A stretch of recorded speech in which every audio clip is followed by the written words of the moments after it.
It wasn't the results, match-fixing scandals, or point deductions. It was themselves. But wait, it's not that simple. This is Eric Lamela. You might remember him from his spell at Tottenham Hotspur. He was part of the infamous starting 11 that afternoon at the Estadio Monumental.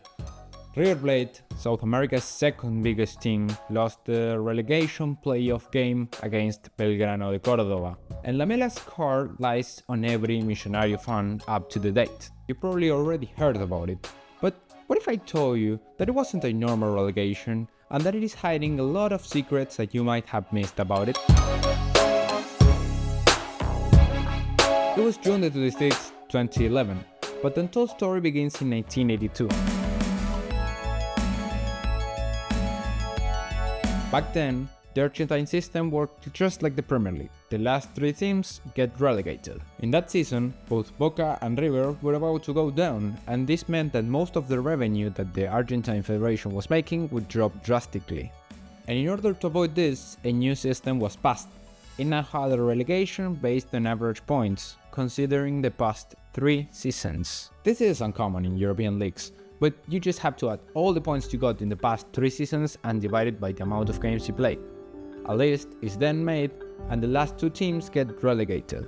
The following one gets to play a playoff game against the 3rd team in the 2nd division. This would save both teams from relegation and also showed how much of an influence they had and still have today. The years passed and both teams were able to bounce back and continue winning.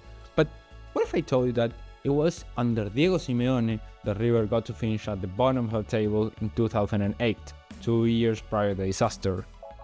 But I think what's even more interesting is the fact that in the previous season they were the champions. Obviously, after such a huge drop in performance, Simeone had to leave the club, with the elections in River Plate getting closer every day. If Simeone is somewhat responsible for the disaster, the elected president was the absolute GOAT of the relegation drama.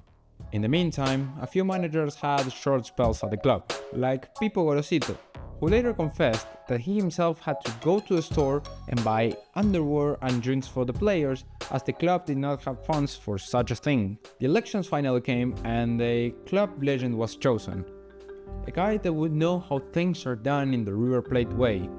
Dani Passarella was the new president. By this time, most fans were really concerned about getting relegated, as there was a new president and young talented players. At the end of the day, what's normal in River Plate is to win. Plus, in the 2007 season, they were the champions, so with the ruling system, there wouldn't be any kind of trouble, right?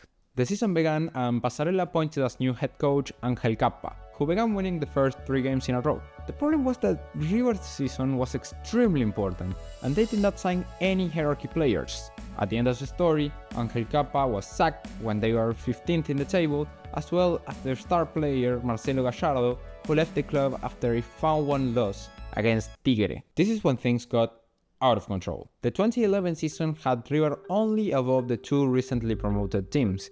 Because of the 3-year average points rule, their championship wasn't counting anymore. The JJ Lopez era began, a new manager to save the club.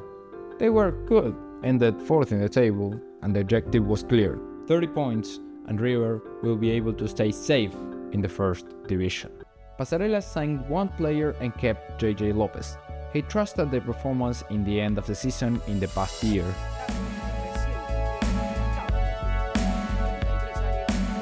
As Europeans or Americans, this might seem pretty normal to you.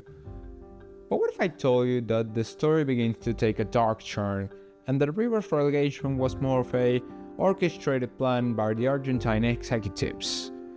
Well, at least that was exactly what Passarella was thinking. See, a lot of refereeing mistakes were occurring during River's season trying to avoid getting relegated, and Passarella openly accused a very shady dude, Julio Grondona, of trying to force relegate River to the 2nd division.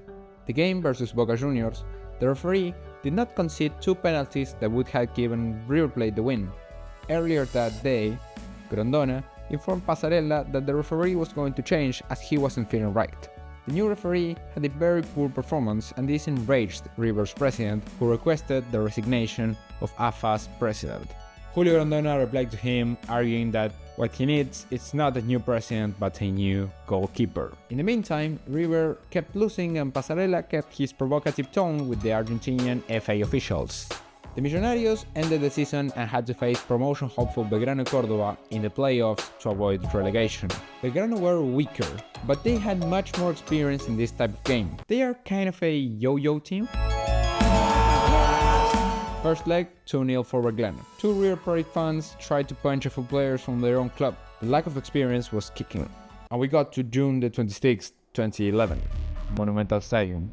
River opened the score early in the game, but then Belgrano did their thing, and during the halftime, things got shaky. A former referee confessed having been called by Grondona because Cristina Kirchner, Argentina's president by that time, asked him to please avoid River's relegation to avoid social unrest. He seemed not to care much about it, and the game continued. River missed the penalty, and the game had to be suspended 1 minute before the final whistle, because there were riots outside of the stadium. River was relegated.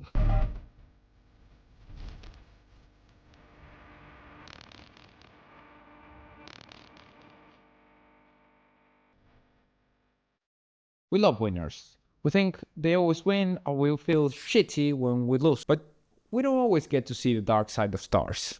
River Plate's relegation was not just a football failure.